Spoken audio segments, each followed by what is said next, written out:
Hi, my name is Leigh Merrihew, and that is Mary as in cheerful, and Hugh. It's an ancient Sanskrit word for God or spirit, so it's happy spirit.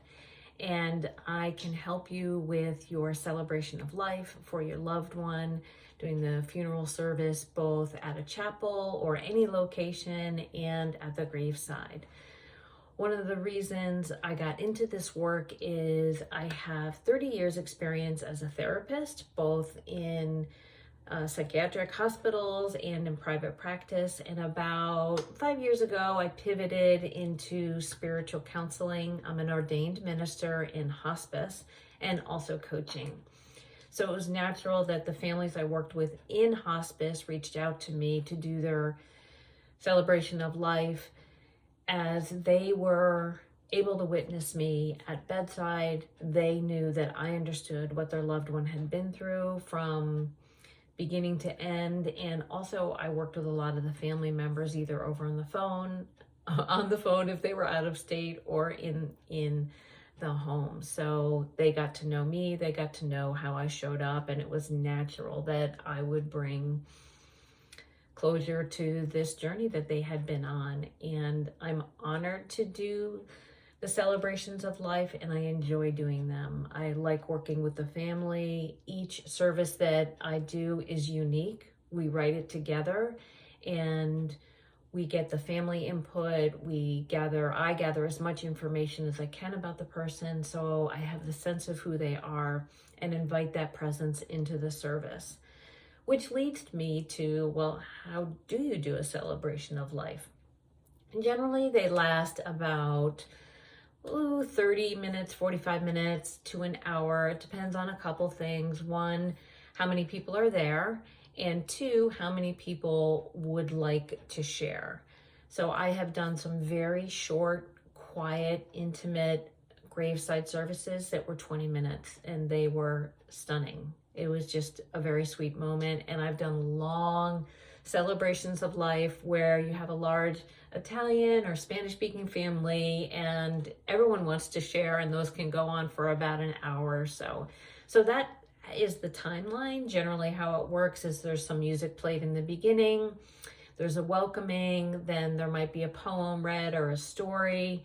Then usually we go into a dialogue about the person, their unique characteristics, what the family will remember about them, specific quotes, things they enjoyed in their life, whether it was fishing trips or traveling or just staying at home and sewing. So bring some of that into the service. Then there might be a sermon or a talking about the cycle of life. And then generally people are invited up to share.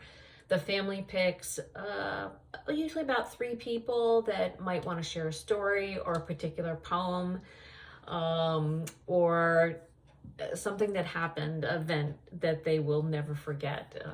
I did a service recently where the woman who passed away was quite the prankster, and during her service there was some very funny stories told.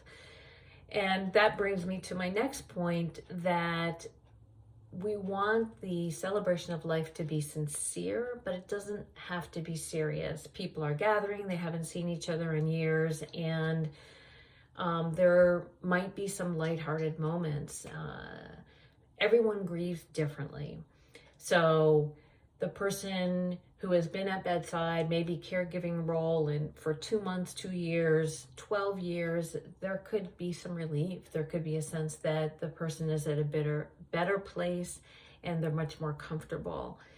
And then other people who've lived far away might be more shocked and, weren't as involved in the process. Some people are very busy in their grieving process, and some people just want to sleep and have a problem with small details. So all of those family dynamics, all of those styles of grieving are something that we just work with. I can help you with that, and we can still have a wonderful service. Services can be done anywhere. They can be done in a hot air balloon. They can be done in the backyard. I've done them at beaches. I've done them in the mountains. The two pieces that really determine how successful a service will be at a particular location is one, if people can hear each other. That is probably the most important thing. If people can hear each other, then the service will flow. And the second thing is that people feel comfortable wherever they are grieving, however they might want to do that. If they want to shed a tear, then they can shed a tear. So those are the two things to keep in mind for a location. But other than that, there are a lot of creative solutions out there. And the practical approach of being at a funeral chapel works really well. They handle the sound, they handle any slideshows you might want to play, and they have ushers to help people to their seat. So any of those things are okay. And then finally, I want to say one of the special things I bring to the services I do is that the audience feel included. There was a funeral I went to. It was quite a while ago. It was a very formal Catholic service with a lot of Latin, and it was for someone who I was very close to. And I felt that the priest was very far away. I didn't understand everything that was said, and it was very formal. And I walked out of there not having any place to process my grief. Nothing really changed in that service to have me feel that something had been completed. And since that experience, I have made sure that the audience, that the family that is coming, that they feel included, that I'm not up there lecturing, but their presence there matters. And we really want them there for themselves, for the family, and for their loved ones. So that's it. My name is Leigh Merrihew. I can help you with your celebration of life, and I look forward to connecting with you. Take care.